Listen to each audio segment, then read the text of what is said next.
Hello, welcome to CSM coaching centre.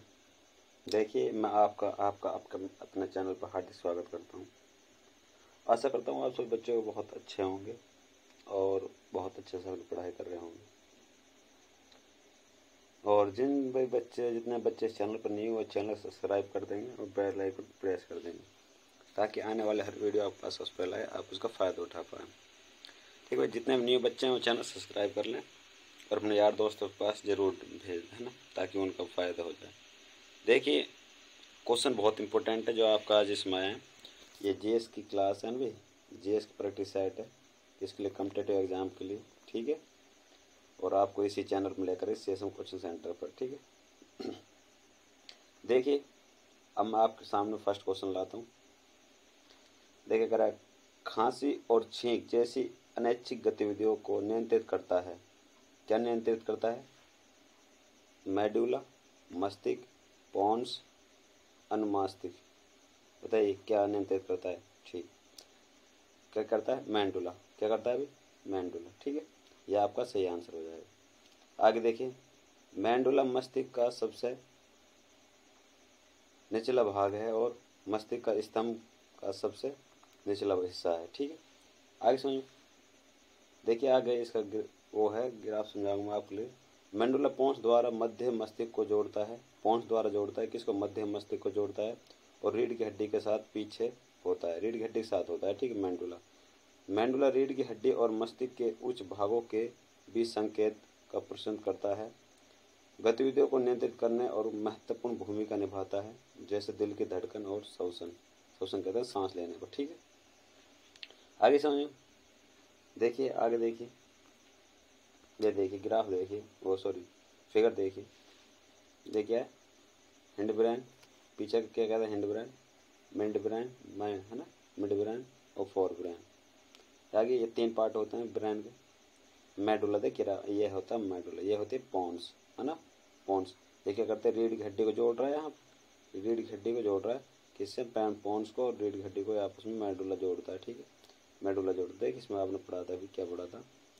ये पोन्स द्वारा मस्तिष्क को जुड़ा होता है, पोन्स द्वारा जुड़ा होता है और रीढ़ की हड्डी को के साथ पीछे होता है, रीढ़ की हड्डी के साथ होता है। ठीक है, आगे होगी समझ में? आशा करता हूँ सब बच्चों को आशा हो। एक बार और देख लीजिए ग्राफ को। एक थैलमस एक इसका पार्ट होता है, हाइपोथैलेमस होता है, पिट्यूटरी ग्लैंड होती है यहीं पे मस्तिष्क के अंदर, पिट्यूटरी ग्लैंड होती है। ठीक है, ब्रेन स्टेम होता है, सेरेब्रम होता है, एक कार्पस कैलोन होता है, वेंट्रिकुलर्स होती है, सेरेब्रम होता है। ठीक है, आगे समझ। आशा करता हूँ सभी बच्चों को समझ में आएगा। अब आगे देखिए, मस्तिष्क के भाग और कार्य। परम मस्तिष्क क्या होता है? संवेदी प्रसरण, भाषा संचार और सीखना और स्मृति इसके कार्य हैं। किसके? परम मस्तिष्क के, है ना। परम मस्तिष्क के क्या कार्य हैं? भाषा का संचार करना, सीखना और स्मृति करना और संवेदी प्रसंस्करण करना। ठीक है, और ये क्या? अनुमस्तिष्क के क्या कार्य हैं? मृदा संतुलन करना, सामान्य भाषण, जिसके परिणाम स्वरूप मांसपेशियों की आरामदायक और संतुलित गतिविधियाँ होती हैं। ठीक है, मस्तिष्क स्तंभ के कार्य हैं? हृदय संबंधित श्वसन कार्य करना। ठीक है, हृदय संबंधित श्वसन के कार्य करना। आगे समझ, आगे चलते हैं। निम्न में से किस तत्व को पौधों में माइक्रोन्यूट्रिएंट्स सूक्ष्म पोषक माना जाता है? ठीक है, किसे माना जाता है? फॉस्फोरस, Mg क्या? मैग्नीशियम, सी क्या? कैल्शियम, Zn को क्या कहते हैं? जिंक। क्या हो जाएगा आंसर? जिंक हो जाएगा। क्या हो जाएगा? जिंक हो जाएगा। क्या हो जाएगा? जिंक। देखिए आगे, पौधे के विकास और उपचार के लिए केवल कुछ तत्व ही आवश्यक पाए गए हैं।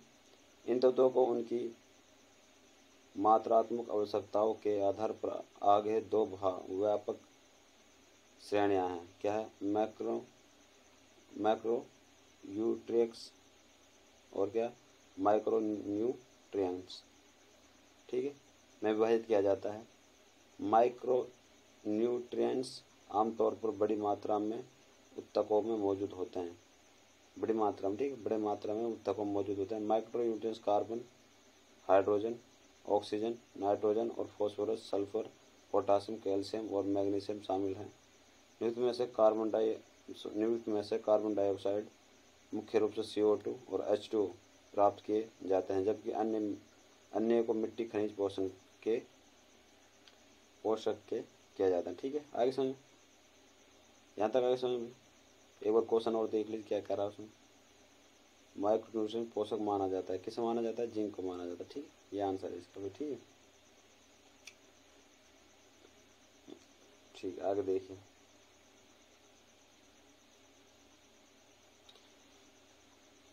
नियुक्त रासायनिक अभिक्रिया किस श्रेणी की अभिक्रियाओं से संबंधित है? किस है ना, द्विविस्थापन, रेडॉक्स विस्थापन अभिक्रिया, और क्या कहते हैं, संयोजन अभिक्रिया है ना। डबल डिस्प्लेसमेंट रिएक्शन है, रेडॉक्स रिएक्शन है, और डिस्प्लेसमेंट रिएक्शन है, कॉम्बिनेशन रिएक्शन है, इंग्लिश में कहते हैं। ठीक है, तो इसका आंसर क्या हो जाएगा? द्विविस्थापन अभिक्रिया, डबल डिस्प्लेसमेंट रिएक्शन हो जाएगा। ठीक है, आगे देखिए। रासायनिक अभिक्रियाओं के प्रकार। संयोजन अभिक्रिया, दो या दो से अधिक तत्व यौगिक मिलकर एक यौगिक बनाते हैं, है ना। दो या दो से अधिक, जैसे यहाँ पर ऐसे अभिक्रियाओं को हम क्या कहते हैं? संयोजन कहते हैं, जब कंबाइन होते हैं, कंबाइन, है ना। अपघटक संयोजन अभिक्रिया के विपरीत एक जटिल अणु होते हैं। जटिल अणु सरल अणु बनाने के लिए विखंडित हो जाते हैं, है ना भाई।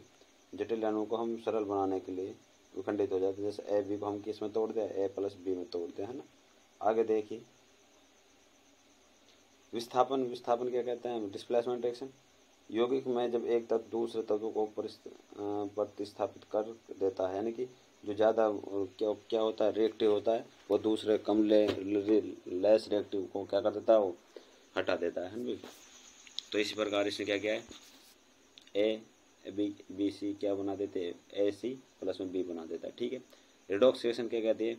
यह अभिक्रिया जिसमें एक तत्व अपचयनित हो जाता है और दूसरा ऑक्सीकृत हो जाता है। अपचयन का अर्थ है ऑक्सीजन का हर्ष या हाइड्रोजन का ग्रहण। ऑक्सीजन का हर्ष या हाइड्रोजन का ग्रहण। ऑक्सीकरण का अर्थ है ऑक्सीजन का ग्रहण करना और हाइड्रोजन का हर्ष करना, हाइड्रोजन को बाहर निकालना, ऑक्सीजन को करना, है। ये क्या ऑक्सीकरण का अर्थ है? अपचयन करती है कि ऑक्सीजन को बाहर निकालता है और हाइड्रोजन का ग्रहण करता है। ठीक है, रेडॉक्स रिएक्शन में ये दो अभिक्रियाएं होती हैं। आगे समझो, वेरी गुड, आगे चलिए। नियुक्त में से कौन सदिश मात्रा का एक उदाहरण? सदिश जानते हो? वेक्टर क्वांटिटी, है ना भाई। स्केलर क्वांटिटी होती है, एक वेक्टर क्वांटिटी होती है। सदिश कौन से कहते हैं? स्केलर को वेक्टर क्वांटिटी कहते हैं। कौन सा हो जाएगी? वेग आंसर हो जाएगा। क्या हो जाएगा? वेग। क्या हो जाएगा? वेग। आगे देखिए, वो देख लीजिए इसी। जिस भौतिक राशियों को अकेले परिमाण, आकार और के साथ निर्दिष्ट किया जाता है, उन्हें अदिश राशि कहते हैं। उदाहरण की लंबाई, गति, काम, द्रव्यमान, दूरी, एंट्रॉपी, ऊर्जा आदि। ठीक है, सदिश राशि उन्हें कहते हैं भौतिक राशियों को संदर्भित करती हैं जिनमें परिमाण, दिशा और उपस्थित होता है। उदाहरण के लिए वेग, विस्थापन, बल, टोंक, संवेग, त्वरण आदि। भाई जिनमें क्या होते हैं? एक तो परिमाण होता है और क्या होता है? उन दिशा होती है, और क्या होती है? मैग्नीट्यूड होता है। ठीक है, मैग्नीट्यूड और दिशा दोनों होते हैं। ठीक है, आगे समझ, आगे चलिए भाई। भौतिकी, मात्रा और परिणाम, परिभाषा और उनके सही यूनिट दे रखे हैं। वेग, है ना। वेग के कहते हैं कि किसी वस्तु का संदर्भ के एक फ्रेम के संबंध में अपनी स्थिति के परिवर्तन की दर और समय का एक कार्य क्या कहलाता है? वेग कहलाता है। मीटर पर सेकंड, इसकी क्या होती है? SI यूनिट, मीटर पर सेकंड, याद रखोगे। दूरी से तात्पर्य अपनी गति के दौरान किसी वस्तु को कितनी जमीन से ढकना, ठीक है, ढकना। मीटर, दूरी की SI यूनिट क्या है? मीटर। एंट्रोपी क्या कहते हैं? एक थर्मोडायनामिक्स प्रणाली है। क्या है? एक थर्मोडायनामिक प्रणाली है, एक व्यापक संपत्ति है। यह यांत्रिक कार्य में रूपांतरण के लिए एक प्रणाली की थर्मल ऊर्जा को क्या करती है? अनुपलब्धता का प्रतिनिधित्व करते हैं, जिसे अक्सर प्रणाली में विकार या यादृच्छिकता की डिग्री के रूप में व्याख्या किया जाता है। ठीक है, इसकी एंट्रोपी की एसआई यूनिट क्या है, जूल प्रति केल्विन, है ना। ऊर्जा क्या होती है, यह मात्रात्मक संपत्ति है जिसे किसी वस्तु को काम करने या गर्म करने के लिए वस्तु को हस्तांतरित किया जाता है, उसे क्या कहते हैं हम, ऊर्जा कहते हैं। इसकी एसआई यूनिट क्या है, जूल। ठीक है, एक बार पढ़ लेना, आप भी पढ़ लेना। ठीक है, मैं चीज़ आपको क्वेश्चन दिखाना किस प्रकार क्वेश्चन आए, कैसे कैसे क्वेश्चन आते हैं। ठीक है, किसने संविधान की प्रस्तावना को राजनीतिक कुंडली कहा है, राजनीतिक कुंडली कहा है। ठीक है, किसने संविधान की प्रस्तावना को राजनीतिक कुंडली कहा है, क्या है, के.एम. मुंशी ने, के.एम. मुंशी ने कहा है। राजनीतिक कुंडली किसने कहा है, के.एम. मुंशी ने। ठीक है, आगे देखिए, के.एम. मुंशी ने गुजरात के स्वतंत्रता सेनानी, राजनीतिक, शिक्षा और लेखक थे। के.एम. मुंशी क्या थे, गुजरात के स्वतंत्रता सेनानी, राजनीतिक, शिक्षाविद और लेखक थे। ठीक है, के.एम. मुंशी ने राजनीतिक कुंडली कहा है प्रस्तावना को। अर्नेस्ट वारकर ने क्या कहा है प्रस्तावना को, संविधान कुंजी कहा है, संविधान की कुंजी कहा। अर्नेस्ट वारकर ने क्या कहा है, संविधान कुंजी कहा है। ठाकुरदास भागवत ने क्या कहा, संविधान की आत्मा कहा है, सभी ठाकुरदास। और N.L. पालकीवाला ने क्या कहा है, L.N. पालकीवाला ने क्या, संविधान की पहचान पत्र कहा है। ठीक, क्या कहा है, संविधान की पहचान पत्र कहा है। आगे समझ, लेखक देखिए दोबारा सुन, के.एम. मुंशी ने क्या कहा है, राजनीतिक कुंडली कहा है, किसको, प्रस्तावना को राजनीतिक कुंडली कहा है के.एम. मुंशी ने। अर्नेस्ट वारकर ने क्या कहा है, संविधान की कुंजी कहा है, संविधान की कुंजी कहा है। ठीक है, ठाकुरदास भागवत ने क्या है, संविधान की आत्मा कहा है। और N.M. पालकी, बहुत इंपॉर्टेंट बेटा, इंपॉर्टेंट, याद रखना बात। ठीक है, आगे चलिए,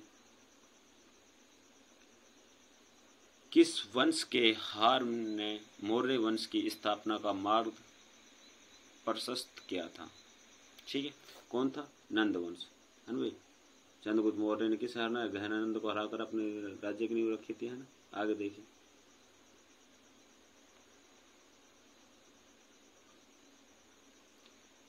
नंद वंश को उखाड़ फेंकने के बाद चंद्रगुप्त मौर्य ने 322 ईसा पूर्व में मौर्य वंश की स्थापना रखी थी।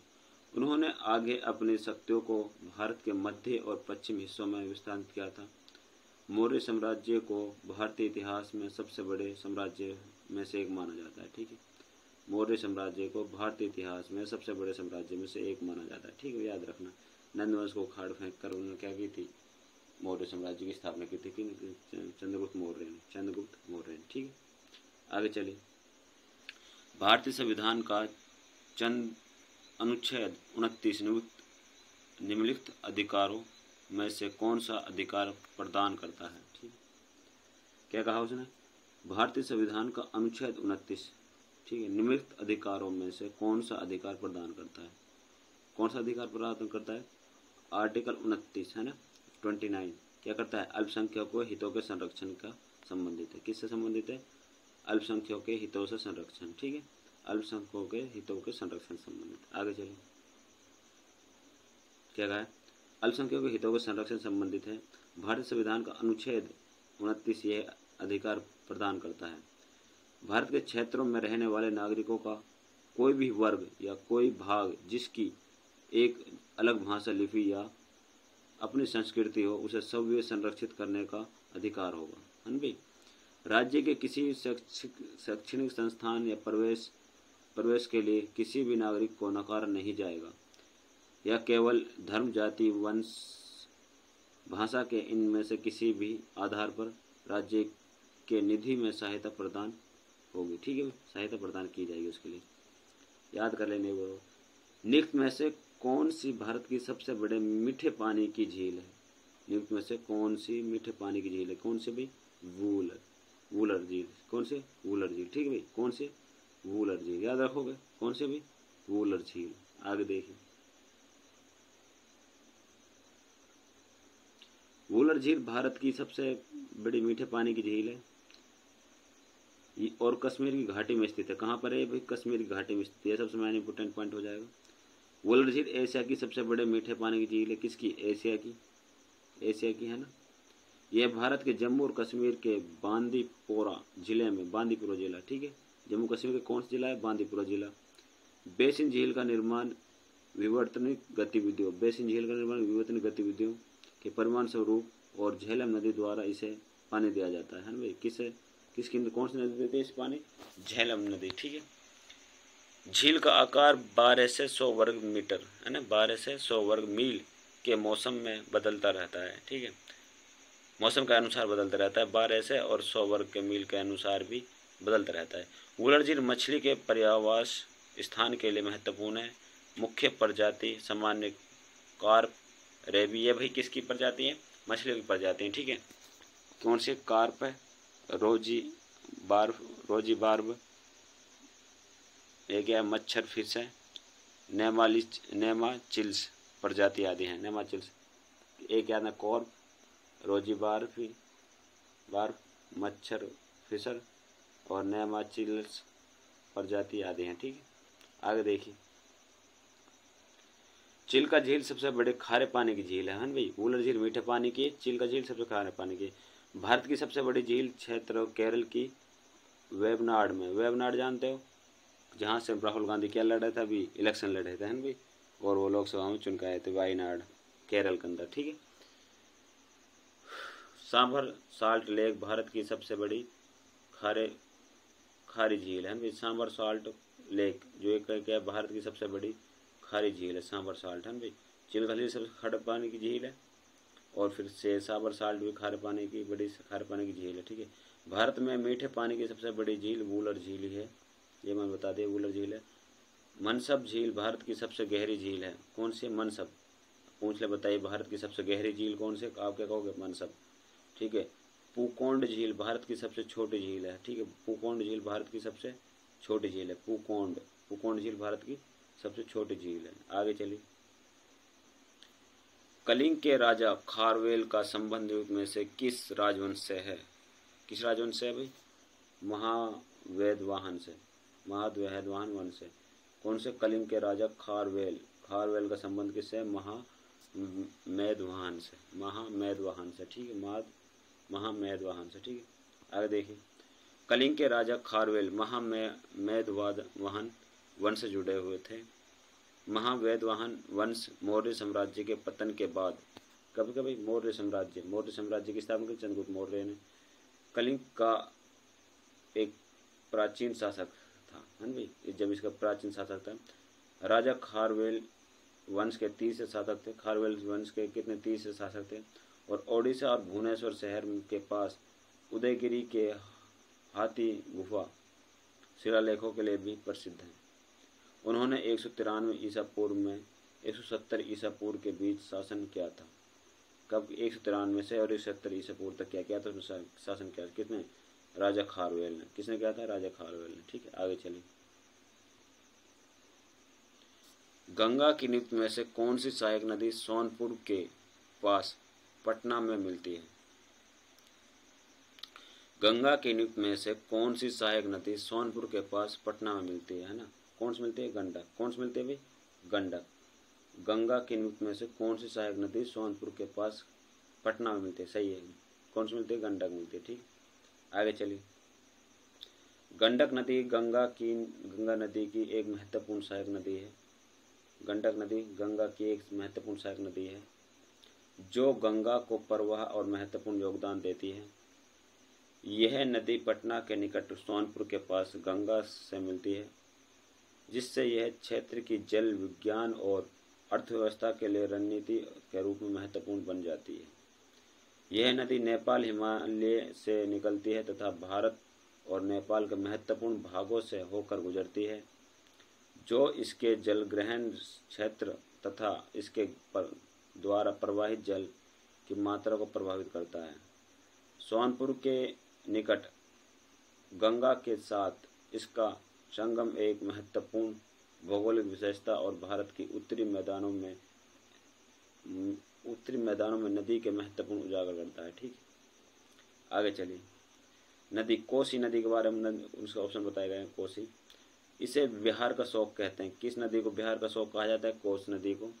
यह अपनी बाढ़ के लिए कुख्यात तथा बार बार अपना मार्ग बदलता रहता है, बार बार बदलता रहता है। गग्गर, भारत में मानसून के मौसम में बहने वाली एक नदी है। मानसून का मौसम है ना, मौसमी नदियों में आ जाएगी। रामगंगा की एक सहायक नदी है, जो उत्तराखंड से निकलती है और उत्तर प्रदेश में गंगा में मिलती है, ठीक है। उत्तर प्रदेश में गंगा में उत्तराखंड से निकलती है और कहाँ मिल जाती है? उत्तर प्रदेश में गंगा में मिल जाती है। ठीक है, आगे देखिए, सवर्ण क्रांति किससे संबंधित है? हाँ बताइए। क्रांति, यह बहुत इंपॉर्टेंट क्वेश्चन है। क्रांति को एक क्वेश्चन तो पूछा ही जाता है। ठीक है, सवर्ण क्रांति किससे संबंधित है? बागवानी से, बागवानी और शहद से। ठीक है, बागवानी और शहद से।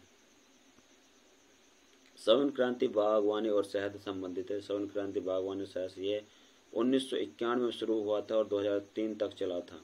सवर्ण क्रांति के जनक निरपक्ष तूतज है भाई, निरपक्ष तूतज है। गोल्डन फाइबर क्रांति जूट उत्पादन से संबंधित है। गोल्डन फाइबर क्रांति किससे संबंधित है?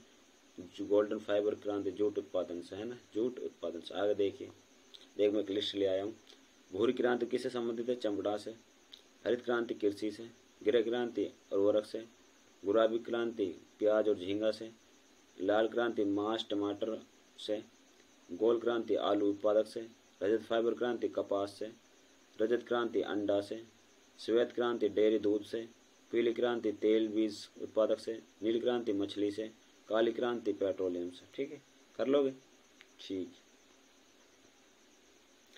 भारत के संविधान का अनुच्छेद 76 ब्लैंक से संबंधित है। किससे संबंधित है भाई? भारत के महान्यवादी से, है ना, भारत के महान्यवादी संबंधित है। ठीक है, आर्टिकल 76 में क्या है? भारत का महान्यवादी। ठीक है, भारत के संविधान का क्षेत्र क्या कहता है? भारत के महान्यवादी से संबंधित है, आर्टिकल 76। इसकी नियुक्ति राष्ट्रपति द्वारा सरकार की सलाह पर की जाती है। भारत के राष्ट्रपति उस व्यक्ति को नियुक्त करता है जो सर्वोच्च न्यायालय और न्यायाधीश के पद के लिए योग्य होता है।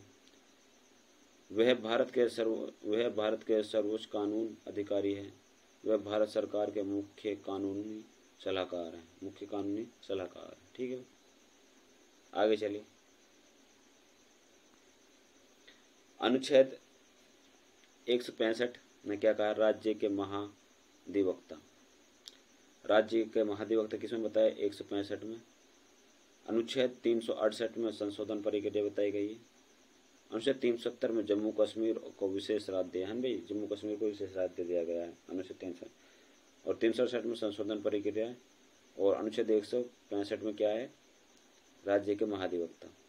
राज्य महाधिवक्ता राज्य का सर्वोच्च विधि अधिकारी होता है। राज्य का सर्वोच्च विधि अधिकारी होता है।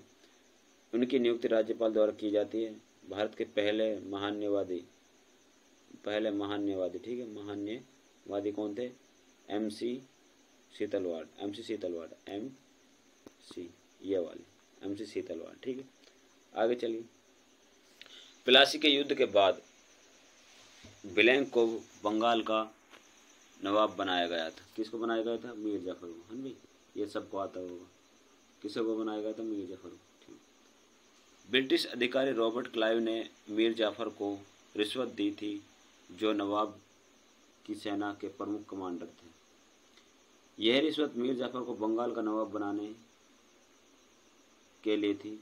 क्लाइव का लक्ष्य था साम्राज्यवाद के लिए आवश्यक धन और संसाधन प्राप्त करना है, तो बंगाल को जीतना था।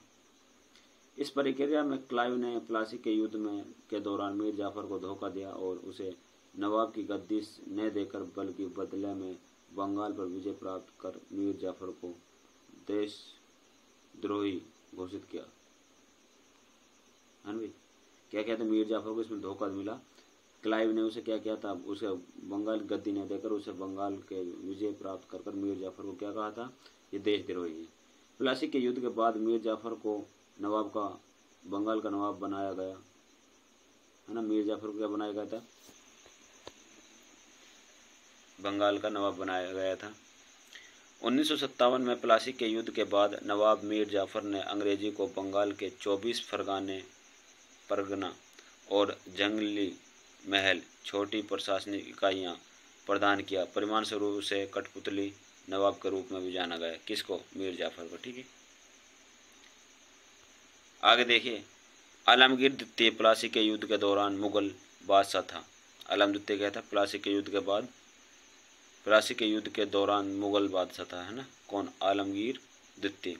आलमगीर द्वितीय ने 3 जून 1754 से 29 नवंबर 1759 तक भारत का मुगल सम्राट था वह जहांदार शाह का पुत्र था। किसका? जहांदार शाह का पुत्र था। प्लासी का युद्ध सिराजदौला जो उस समय बंगाल का नवाब था, रॉबर्ट क्लाइव के नेतृत्व में वाली ईस्ट इंडिया कंपनी के सेना के बीच लड़ा गया था। प्लासी का युद्ध तब हुआ जब बंगाल के सिराजदौला ने ईस्ट इंडिया कंपनी को अधिकारियों द्वारा विशेष अधिकार का अनियंत्रित उपयोग पसंद नहीं था। कंपनियों के कर्मचारियों ने उन करों का भुगतान करना बंद कर दिया था। प्लासी का युद्ध के कारण में से एक है भाई। कंपनी ने और कंपनी के अधिकारियों ने क्या किया था कि उन्हें प्लास नवाब तो सिराजदौला था उसे क्या नहीं देते, कर नहीं देते, टैक्स नहीं देते थे, है ना। तो ये एक मुख्य कारण रहा था प्लासी के युद्ध का। ठीक है, आगे चलिए। सिराजदौला बंगाल का अंतिम स्वतंत्र नवाब था जो अलीवर्दी खां के बाद, किसके बाद आए थे? गद्दी पर बैठा अलीवर्दी खां के बाद, है ना। किसके बाद बैठा था? ये मेन इंपॉर्टेंट हो जाएगा। अलीवर्दी खां के बाद किसके बाद बैठा था? बंगाल के नवाब सिराजदौला अलीवर्दी खां के बाद किस पे बैठे थे? गद्दी पर बैठे। ठीक है,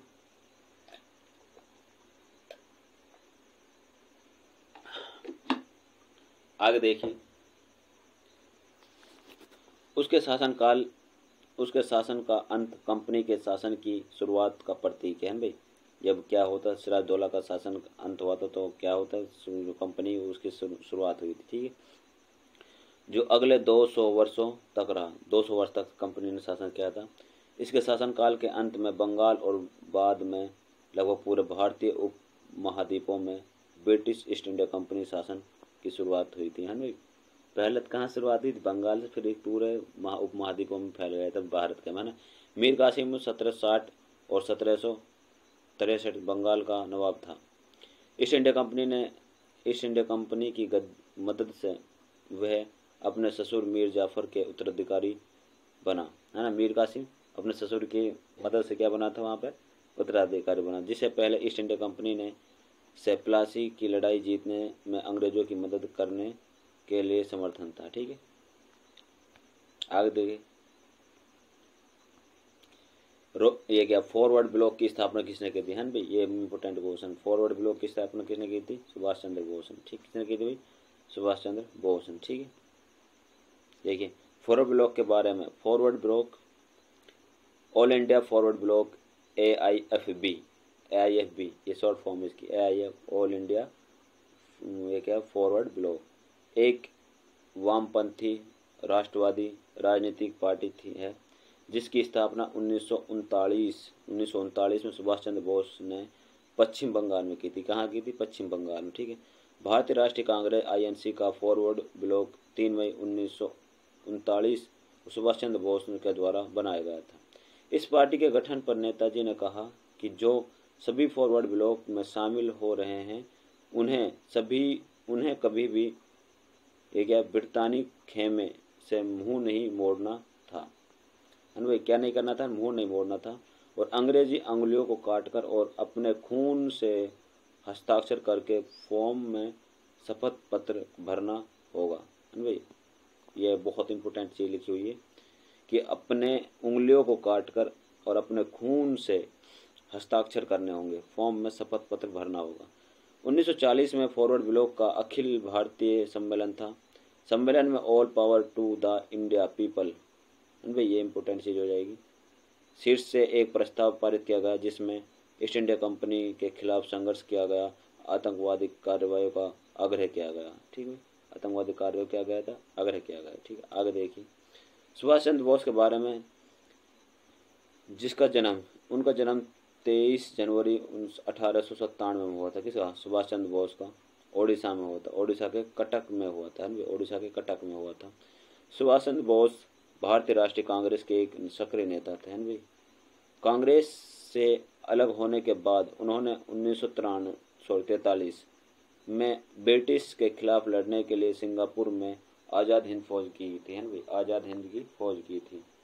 वर्ष 1923 में सुभाष चंद्र बोस को अखिल भारतीय युवा कांग्रेस का अध्यक्ष और बंगाल राज्य कांग्रेस का कांग्रेस सचिव भी चुना गया था। ठीक है, उन्हें चित्तरंजन दास देशबंधु द्वारा स्थापित समाचार पत्र फॉरवर्ड के संपादक के रूप में भी काम किया था। ठीक है, उन्नीस चित्तरंजन दास देशबंधु के स्थापित समाचार पत्र फॉरवर्ड के संपादन के रूप में भी काम कर किया था। किसने?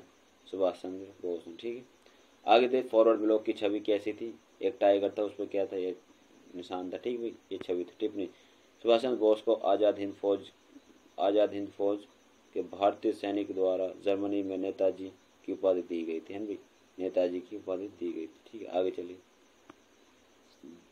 अल्हम्दुलिल्लाह। गरीबी हटाओ का नारा किस पंचवर्षीय योजना में दिया गया था? किस पंचवर्षीय योजना में दिया गया था? पंचम पंचवर्षीय, पांचवी पंचवर्षीय योजना में दिया गया था, है ना। गरीबी हटाओ का नारा कौन सी पंचवर्षीय योजना थी? पांचवी में। ठीक है, भारत की पांचवी पंचवर्षीय योजना के साथ गरीबी हटाओ वाक्यांश को प्रमुखता से प्रदर्शित किया गया था। 1974-1979 के युग को पांचवी पंचवर्षीय योजना के अंतर्गत शामिल किया गया था। भारतीय सरकार ने इस पूरी पंचवर्षीय योजना को महत्वपूर्ण लक्ष्य ध्यान केंद्रित किया, जिसमें गरीबी उन्मूलन, खाद्य आत्मनिर्भरता सुनिश्चित करने और उचित वृद्धि विकास को बढ़ावा देना शामिल है। गरीबी उन्मूलन उद्देश्य गरीबी से जुड़े मुद्दों से निपटने के लिए गरीबी कम करने के उद्देश्य से कानून और कार्यक्रम करने को रेखांकित किया गया था। अंत पंचवर्षीय योजना गरीबी उन्मूलन का एक नारा है। भाई, आगे चलिए। भारत के संविधान का एक्ट, ये 9A पढ़े जाएंगे। निम्नलिखित में से किससे संबंधित है? किससे संबंधित है? नगर पालिका से। ठीक है, किस संबंधित है? 9A नगर पालिका से।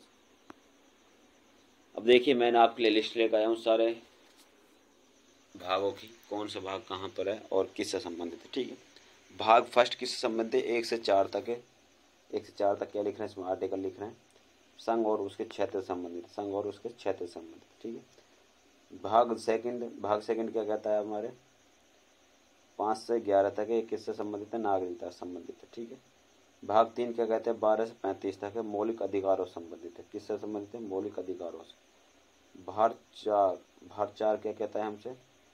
आर्टिकल 36 से आर्टिकल 51 तक राज्य के नीति निर्देश, DPS भी कहते हैं जिन्हें, है ना भाई। और भाग 4M यानी कि चौथे के ए पार्ट में क्या है हमारे पास?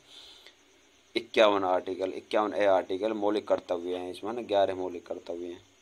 42वें संविधान संशोधन 1976 के द्वारा जोड़े गए थे। ठीक है, और भाग 5 में क्या है? 52 से 151 तक संघ, है ना भाई, क्या है? संघ।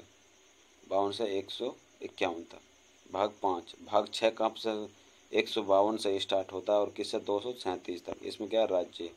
क्या भाई? राज्य। ठीक है, भाग 7 क्या है? 238 आर्टिकल कौन सा? 238। भारतीय संघ में समूह बी के राज्य, है भाई, समूह बी के राज्य 238 में भारतीय राज्य के समूह राज्य। भाग 8 में क्या है? 239 से 242 केंद्र शासित प्रदेशों के लिए, है ना, 239 से 200 केंद्र शासित प्रदेशों के लिए। और भाग 9 में आगे क्या? 243 से 243 पंचायत, 243 से 243 पंचायत। और अब ये क्या आया था? भाग 9 का ए, है ना, ये 243 बी से लेकर 243 जड़ जी तक नगर पालिका। जड़ जी तक क्या है? नगर पालिका। क्या भाई? नगर पालिका। ठीक है, आगे चलिए। XB हो गया सहकारी समिति, है ना भाई, क्या हो जाएगा? सहकारी समिति। 243 ZS से लेकर 243 ZT तक क्या हैं? सहकारी समितियाँ। क्या भाई? सहकारी समितियाँ। ठीक है, भाग 10 में क्या है? 244 से 244A अनुसूचित और जनजातीय क्षेत्र, है ना भाई, 243 है। और 11वें में क्या है? 11वें में 245 से लेकर 263 संघ और राज्यों के बीच संबंध। ठीक है, ये आर्टिकल बीच में। ठीक है भाई, भाग 12 में क्या है? भाग 12 में क्या है भाई? भाग 12 में 264 से 300 तक वित्तीय संपत्ति, अनुबंधी और छूट, है भाई। और भाग 8 में क्या है? भाग 8 में 301 से लेकर 307 तक, 301 से लेकर 307 तक भारत के क्षेत्र और भीतर व्यापक वाणिज्य क्षेत्र। ठीक है, भाग 8 में क्या है? भाग 8 में है ये कितना हो गया, 3 भाग 4 में 300, सॉरी भाग 14 में, 14 में कितना 308 से लेकर 323 तक, है ना। संघ, राज्य और अंतर्गत सेवाएं, ठीक है। भाग 14 का है 323 से लेकर 323 तक, है ना। प्राधिकरण क्या है, प्राधिकरण। और 23 भाग 15 में 324 से लेकर 329 है चुनाव, इनमें 324 से लेकर 329 है चुनाव। और भाग 16 में क्या है, 330 से लेकर 342 तक कुछ वर्गों के संबंधित विशेष प्रावधान, कुछ वर्गों से संबंधित विशेष प्रावधान। भाग 17 में क्या है, 343 से लेकर 351 तक भाषा, क्या है भाषा, 343 से लेकर 351 तक भाषा। और भाग 18 में क्या है, 352 से लेकर 360 तक क्या है, आपातकालीन प्रावधान, 352 से लेकर 360 आपातकालीन प्रावधान। आगे देखिए 18 हो गया। 19 में देखिए 361 से लेकर 367 विविध। और 20 में देखिए, 20 में क्या कह रहा है वो, 368 आर्टिकल है संविधान संशोधन 20 में, ठीक है। भाग 21 में देखिए 369 से लेकर 392 तक क्या है, अस्थायी और समकालीन और विशेष प्रावधान, ठीक है। 322 भाग 22 में देखिए, भाग 22 में देखिए 393 से लेकर 395 लघु संबंधित ये आदि, ठीक है। और आगे देखिए अगला क्वेश्चन देखिए, सैंडल पर्वत खालिस्तान स्थित अंडमान और निकोबार द्वीप समूह के सबसे ऊंची चोटी किसकी, उत्तरी अंडमान किसकी भाई, उत्तरी अंडमान की किसके भाई, ओ सॉरी,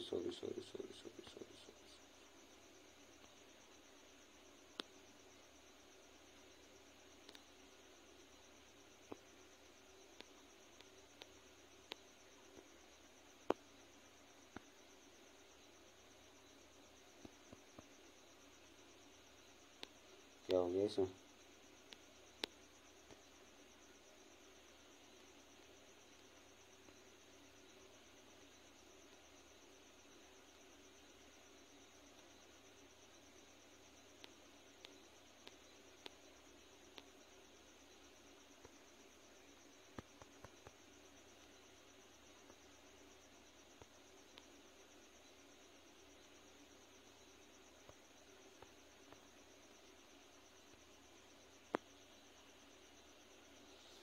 ठीक भाई। क्या है इसमें, उत्तरी अंडमान आ जाएगा, क्या आ जाएगा, उत्तरी अंडमान, ठीक है। क्या आ जाएगा, उत्तरी अंडमान आ जाएगा, ठीक है।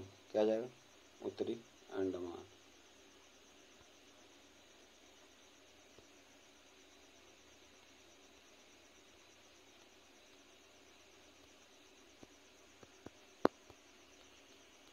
फैन से नहीं चल रहा है,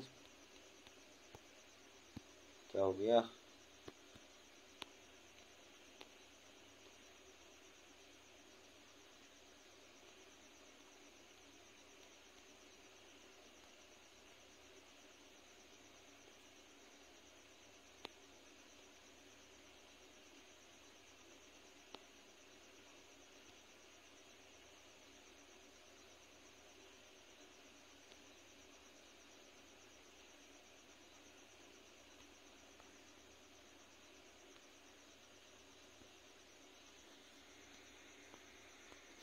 ठीक है। अंडमान और निकोबार नहीं चल रहा, वैसे ही कर लेंगे, ठीक है। अंडमान और निकोबार द्वीप समूह की सबसे ऊंची चोटी सैंडल पर्वत है और उत्तर अंडमान द्वीप के शहर दिगलीपुर, कौन से भाई, दिगलीपुर,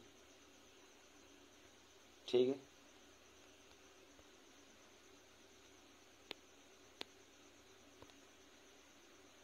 दिगलीपुर में स्थित है, ठीक है।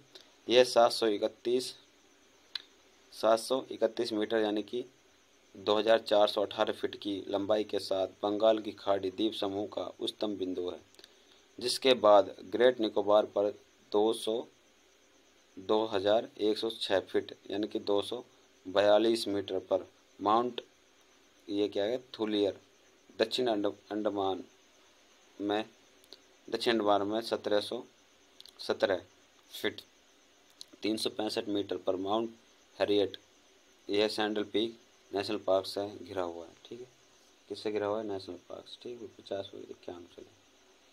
नृत्य में से किसे पर्वतीय पर्यटन स्थलों की राजकुमारी के रूप में जाना जाता है? क्या है? कैरामुंड है भाई। बी सेकंड आंसर क्या हो जाएगा? सेकंड आंसर हो जाएगा कैरामुंड। क्या? कोराई कनाल आ जाएगा। सांस क्या आ जाएगा भाई? कोराई कनाल। ठीक है, क्या आ जाएगा भाई? कोराई कनाल। क्यों नहीं कर पाता?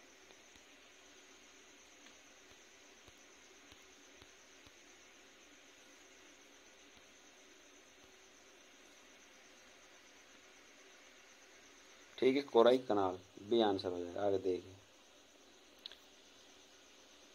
2100 मीटर की ऊंचाई वाले कोराई कनाल को पर्वतीय पर्वत श्रृंखला की राजकुमारी के रूप में जाना जाता है। यह तमिलनाडु राज्य में है और ये पलानी पहाड़ी पश्चिमी घाट का हिस्सा है में स्थित है। ठीक है, पहाड़ी इलाका देहरादून उत्तराखंड की राजधानी है। दार्जिलिंग हिमालयन रेलवे यूनेस्को की विश्व धरोहर स्थल में स्थित है। ठीक है, आगे देखिए, उड़ीसा में लोह एस कहाँ स्थित है? कहाँ? मयूरभंज में स्थित है। और क्या है? कैदूरझर जिला में। ठीक है, कैदूरझर जिला में स्थित है, यानी कि ए और बी दोनों। सी ऑप्शन हो जाएगा। क्या हो जाएगा? आपको चल गया, क्या हो जाएगा? C option. ठीक है भाई, आगे देखिए, मयूरभंज को केंदुझुरी यानी कि केउंझर जिले लोह एश की उपस्थिति वाले बेल्ट का हिस्सा है। बादाम पहाड़ खान यहाँ स्थित है। बादाम पहाड़ कहाँ? यहीं पे स्थित है। ठीक है, उच्च वर्ग के लोहे एश को पारादीप बंदरगाह के मध्य में यहाँ निर्यात किया जाता है। उच्च वर्ग के लोहे एश को कहाँ? पारादीप बंदरगाह में के माध्यम से यहाँ निर्यात किया जाता है। ठीक है, आगे चलिए, भारतीय संविधान के किस भाग में संशोधन की प्रक्रिया का उल्लेख है? भाग 20 में। भाई अभी पढ़ा था ऊपर भाई, किसमें थे? भाग 20 में।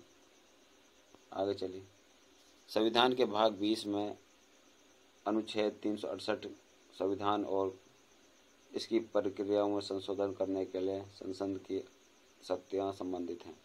यह बताता है कि संसद अपने घटक शक्ति के अभ्यास में इसके अलावा परिवर्तन माध्यम से संशोधन कर सकते हैं। यहाँ संविधान के किसी भी प्रावधान को इस उद्देश्य के लिए निर्धारित प्रक्रिया के अनुसार निरस्त कर सकती है। संसद उन प्रावधानों को संशोधन नहीं कर सकती जो संविधान के मूल ढांचे के तहत आते हैं। 1973 के प्रसिद्ध केशवानंद भारतीय केसव में सुप्रीम कोर्ट द्वारा बुनियादी ढांचा दिया गया था। भाग 3 क्या कहता है? मूलभूत अधिकार। भाग 4 क्या कहता है? डीपीएसपी के सिद्धांत है ना, सिद्धांत। आगे देखिए, पोदगहा गोदीबाड़ा सिंधु घाटी सभ्यता के नृत्य में से किस स्थान पर पाए जाते हैं? लोथल में। कहाँ पाए जाते हैं भाई? लोथल में। आगे चलिए, सिंधु घाटी सभ्यता का तरमान उत्तर पूर्व अफगानिस्तान में, पाकिस्तान और उत्तर पश्चिम भारत तक फैला हुआ है। सभ्यता घग्गर हकरा नदी और सिंधु नदी नालों में जमी थी। सिंधु घाटी सभ्यता दुनिया की 4 सबसे पुरानी सभ्यताओं में से एक है। इसमें इस हड़प्पा सभ्यता के रूप में भी जाना जाता है और यह ग्रिड प्रणाली आधारित गठित योजना के लिए प्रसिद्ध है। याद रखने के महत्वपूर्ण तथ्य: सामाजिक विशेषताएं। सिंधु घाटी सभ्यता की भारत का पहला शहरीकरण है। इसे एक पुनर्योजित जल निकाय प्रणाली और ग्रिड पैटर्न और कस्बा को नियोजन करना उन्होंने समाज की समानता को पाई है भाई। आगे चलिए, धार्मिक तथ्य। मातृ देवी का शक्ति मातृ देवी है भाई। योनि पूजा और यकृत पूजा मौजूद थी। किसमें? सब हड़प्पा सभ्यता में। पीपल जैसी पेड़ों की पूजा करते थे हड़प्पा सभ्यता में, जिन्होंने हवन कुंड नामक अग्नि पूजा की थी। पशुपति महादेव जानवरों की स्वामी और रूप में जाना जाता था। सिंधु घाटी सभ्यता के लोग यूनिकॉर्न और बैल की तरह पशु पूजा करते थे। यूनिकॉर्न और बैल की। आर्थिक तथ्य: सिंधु घाटी सभ्यता कृषि पर आधारित थी। इस काल में व्यापार वाणिज्य विकास हुआ था। लोथल एक पौधा मिला था। निर्यात और आयात थे। कपास का उत्पादन होता था। वजन आकार आमतौर पर घनाकार थे और चूना पत्थर स्टील आदि से बने होते थे। ठीक, आगे चलिए।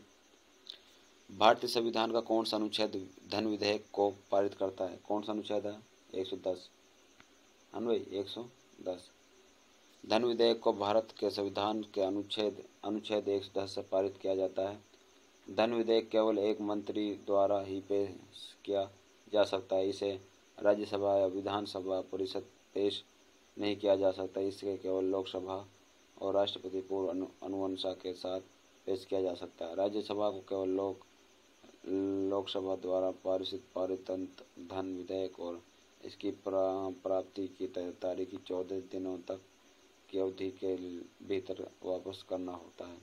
धन विधेयक को केंद्र सरकार केवल लोकसभा और राज्यसभा दोनों मामलों के लिए केवल विधानसभा में द्विसदन पद्धति होती है। दोनों विकार होते हैं। नियुक्त में संयुक्त राज्यों द्विसदनीय विधानसभा है। कर्नाटक राज्य में द्विसदनीय है। उत्तर प्रदेश द्विसदनीय है। महाराष्ट्र में द्विसदनीय है। बिहार में द्विसदनीय है। आंध्र प्रदेश में द्विसदनीय है और तेलंगाना में।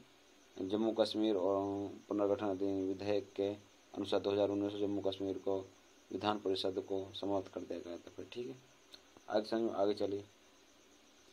आर्टिकल 114 संसद में नियोग विधेयक। आर्टिकल 100 वार्षिक वित्तीय विवरण को बजट पेश करना। आर्टिकल 100 लेख मत और प्रत्यानुदान संसद को आधाकार असाधारण अनुदान। ठीक है, आगे चलिए। महिला संरक्षण अधिनियम 2023 में 103वां संविधान संशोधन महिला को 33% आरक्षण कहाँ दिया जाएगा? लोकसभा और राज्यसभा में। ठीक है, आगे चलिए। 1962 में भारत का भाग बना। 1962 में कौन बना था? गोवा। भाई, सबसे पीछे आज़ाद हुआ था गोवा। भारत ने 1961 में गोवा को पुर्तगालियों से मुक्त कराया था, लेकिन आधिकारिक तौर पर 1962 में होता। आधिकारिक तौर पर 1962 में भारत का बना। गोवा को 30 मई 1987 को राज्य का दर्जा दिया गया। 30 मई 1987 को राज्य का दर्जा दिया गया। भारतीय संविधान के 12वें संशोधन के तहत पुर्तगाल और अधिग्रहण केंद्र शासित प्रदेशों के रूप में गोवा, दमन और दीव को भारतीय संघ शामिल किया गया था। गोवा 1962, गुजरात 1960, मणिपुर 1972, सिक्किम 1975। ठीक है, क्या बना थे? राज्य बना था। 1962 में आज़ाद होता है ना। आधिकारिक 1900 ये क्या वो था, उससे राज्य दर्जा मिला। लेकिन 1900 गुजरात 1960 में, मणिपुर 1972 में और सिक्किम 1975 में। आगे चलिए। Thank you.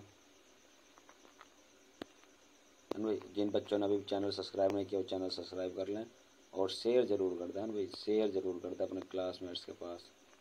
ठीक है, मिलता है नेक्स्ट वीडियो। जब तक के लिए बने रहिए। थैंक यू एंड धन्यवाद।